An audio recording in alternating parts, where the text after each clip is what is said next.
How to speak confidently in public, even if you're scared. Most people fear public speaking more than anything else. But what if I told you that confidence is not natural, it's trained? Today, I'll give you the simplest tricks to speak confidently anywhere. 1. Control your breathing.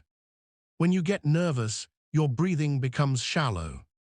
Pause, inhale slowly, exhale slowly. Your body will relax and your voice becomes strong. 2. Start with power. Never start a speech with "Hello, my name is." Start with a question, a story, or a surprising fact. This grabs attention instantly. 3. Use open body language. Stand tall. Open your shoulders. Use your hands naturally. Your body speaks before your words. 4. Slow down. The biggest mistake, speaking too fast. Slow down. Your words feel more confident, powerful, and clear. 5. Practice out loud. Confidence comes from repetition. Practice in front of a mirror or record yourself.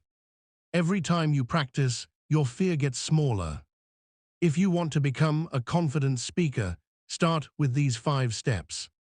Like, share, comment, and subscribe for more simple educational videos.